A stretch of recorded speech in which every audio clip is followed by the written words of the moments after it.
So, hey guys, the Gary O'Neill press conference has just taken place pre-Manchester City, and I think everyone was really waiting with bated breath to see what Gary O'Neill has said.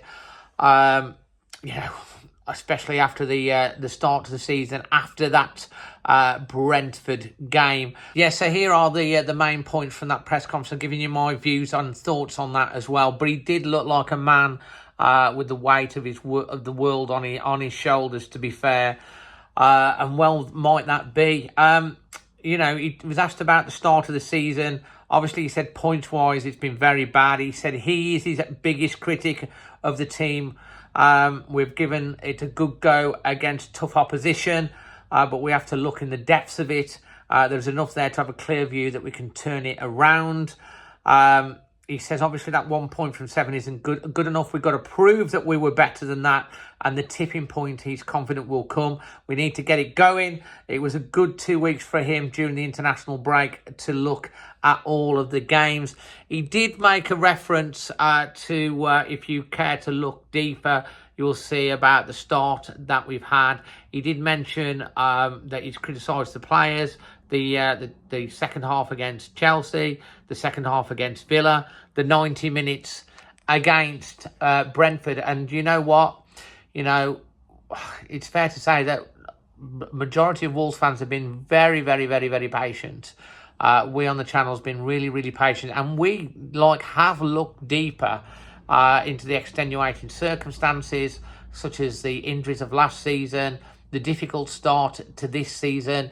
But the one thing that, you can't get away from is the persistence to play the back four, although at times we've looked okay with that. And the not planning for any injuries in respects and not giving yourself a plan B, going to that back five, and also the in-game substitutions. I'm surprised that no one asked about the sacking of the set-piece coach, which was a bit of a surprise because obviously Gary brought the set-piece coach in. He said obviously the Brentford game was unacceptable. They asked about Wang Hee-chan's injury, who got injured away with South Korea. He said his ligament is in his ankle, and he said it's probably going to be a couple of weeks to a few weeks. Not that long, but he said it'll give Channy the opportunity to get back to sharpness, because since he'd come back from the Asia Cup or international tournament, he's not quite been as sharp as he was. He talks about the international breaks. Someone asked whether it was a good opportunity to draw a line under it. He said we can't throw everything away, but we have to see what we can do to improve it. The team have a good understanding of what we're trying to get to. He was asked about City last year. He said the key was discipline, counter-attacking and fight. It's a tough game. He's looking forward to it. We have to perform to unite the fans. He did make a reference when he was asked is the squad capable of doing that year. He made a reference to Pedro Neto not being here. And he said the front three that day was Kuna, Neto and Wang. Well, we obviously know Wang's going to be out injured. Pedro Neto's been sold. Kuna, it's changed about a bit. But I don't know. Talked about the Brentford game and was asked about controlling emotions. Said the Brentford game was a shock. It's not where we're at. It's just not just the top teams that can beat you. It can't happen. We conceded some goals that were almost unexplainable. Oh man, I really, really, really, really, with all my heart, want Gary O'Neill to turn this around. I so do. He's a nice bloke. He's a decent bloke. He talks well. But some of the reasons and excuses, I can't buy into it fully, because you plan for these things. Last year, we saw how he was adapting, and they've stuck rigidly. And, it's fair to say we have looked okay in some games, but the in-game management hasn't been good enough for me to react to what other managers are doing, and we've lost points from winning positions. Yeah, we've been a bit unlucky with some deflections, but we've lacked the killer instinct. When we've got back into a game. We've conceded straight after. There's a mentality issue. You know, so it's interesting. He kind of made a reference to us having three defenders that can play a certain way if needed to, as an option. He then put into that.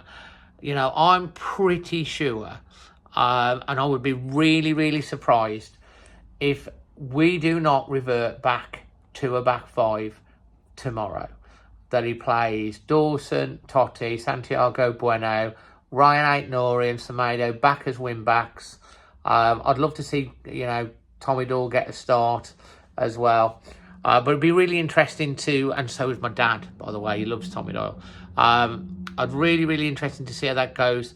I really wish with all my heart that he turns it around. He talked about the tough run of fixtures we have. He's talked about City and Brighton being tough. He's talked about briefly looking ahead to Southampton and Crystal Palace.